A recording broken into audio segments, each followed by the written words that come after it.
Assalamualaikum warahmatullahi wabarakatuh. Perkenalkan, saya Ali Fauzan dari kelas 1A Ilmu Komunikasi Universitas Islam Negeri Sultan Syarif Qasim Riau.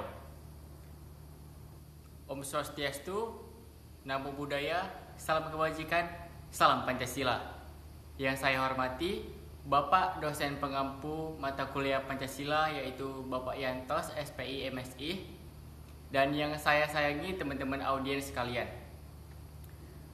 Baiklah, puji syukur kita ucapkan kehadirat Tuhan Yang Maha Esa, yang mana kita semua masih diberikan nikmat hidup pada hari ini. Sebagaimana yang sudah kita ketahui bahwa kondisi geografis yang memposisikan wilayah Indonesia sebagai negara kepulauan makin memperkokoh konsep dan keyakinan akan tanah air Indonesia.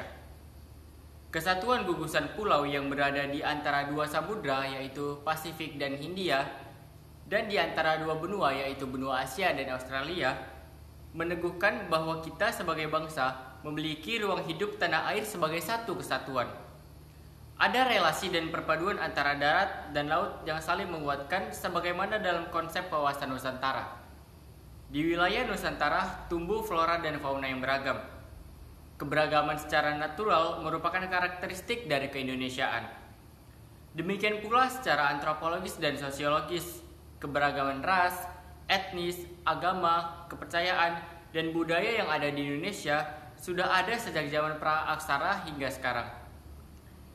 Kita Indonesia hidup dan bahagia dalam keberagaman. Pancasila sebagai dasar negara, ideologi negara, dan pandangan hidup bangsa yang digali oleh para pendiri bangsa merupakan suatu anugerah yang tiada duanya dari Tuhan Yang Maha Esa. Walaupun kita sebagai bangsa masih belum sempurna merealisasikan nilai-nilai Pancasila, kita akui bahwa eksistensi keindonesiaan baik sebagai bangsa maupun sebagai negara masih dapat bertahan hingga kini berkat Pancasila. Pancasila sebagai suatu keyakinan dan pendirian yang harus terus-menerus diperjuangkan. Keberagaman kondisi geografis, flora, fauna, hingga aspek antropologis dan sosiologis masyarakat hanya dapat dirajut dalam bingkai kebangsaan yang inklusif. Proses internalisasi sekaligus pengalaman nilai-nilai Pancasila harus tertanam dalam hati yang suci dan diamalkan dalam kehidupan sehari-hari. Berkat Pancasila yang berlandas dengan nilai-nilai inklusivitas, toleransi, dan gotong royong menjadi suatu berkah.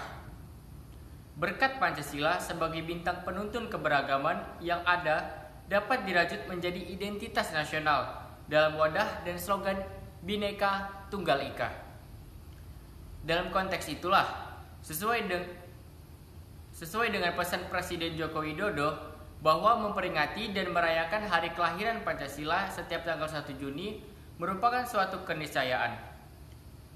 Pertama, kita berusaha mengenang dan merefleksikan momentum sejarah di mana pendiri bangsa berhasil menggali nilai-nilai fundamental bangsa Indonesia sebagai dasar negara, sehingga bangsa Nusantara yang beragama dapat bersatu dan menyatu sebagai satu bangsa.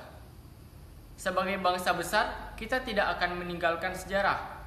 Apa yang oleh Bung Karno pernah sebutkan, jas merah, jangan sekali-sekali meninggalkan sejarah. Untuk menghormati jasa pendiri bangsa, sekaligus meneguhkan komitmen terhadap ideologi negara, kita memperingati hari kelahiran Pancasila sebagai salah satu kebanggaan nasional atau national pride. Peringatan hari kelahiran Pancasila bukan sesuai yang terpisah dari momentum perumusan Piagam Jakarta oleh Panitia Kecil tanggal 22 Juni dan pengesahan dalam pembukaan Undang-Undang Dasar 1945 oleh PPKI tanggal 18 Agustus 1945. Jadi, dua peristiwa penting tersebut merupakan satu kesatuan yang tidak dapat terpisahkan. Dengan demikian, kita harapkan perdebatan tentang kelahiran Pancasila sudah tidak diperlukan lagi. Yang diperlukan mulai saat ini adalah bagaimana kita semua mengamalkan Pancasila secara simultan dan terus-menerus. Kedua, dengan merayakan hari kelahiran Pancasila, kita bangun kebersamaan dan harapan untuk menyongsong kehidupan berbangsa dan bernegara yang lebih baik. Pancasila sebagai lestari dinamis, bintang penuntun mengandung visi dan misi negara yang memberikan orientasi, arah perjuangan dan pembangunan bangsa ke depan. Sebagai energi positif bangsa, Pancasila terus memberikan harapan untuk masa depan, khususnya dalam merealisasikan visi dan misi bangsa Indonesia. Saudara-saudari audiens sekalian, sebagai negara bangsa yang inklusif dan tidak hafisi, diperlukan pengelolaan unit kultural dan unit politik secara dialektik. Maksudnya, keberagaman yang ada secara alami dan kultural harus dikelola dan dikembangkan untuk membangun taman sari kebudayaan yang memungkinkan semua makhluk hidup tumbuh sesuai dengan ekosistem yang sehat. Indonesia untuk itu kita semua dan Pancasila adalah rumah kita semua. Untuk itu diperlukan kesadaran dan pemahaman untuk saling menghormati, saling bekerja sama, bergotong royong dalam menyelesaikan permasalahan yang ada. Kondisi demikian dapat berkembang melalui budaya politik kewarganegaraan yang demokratis. Budaya politik yang menimbulkan ketakutan. Kita Indonesia, kita Pancasila adalah sosok yang percaya diri, optimis dan penuh harapan dalam menatap masa depan dengan bangsa yang maju, adil dan makmur. Terima kasih. Mohon maaf bila ada salah kata. Wassalamualaikum warahmatullahi wabarakatuh.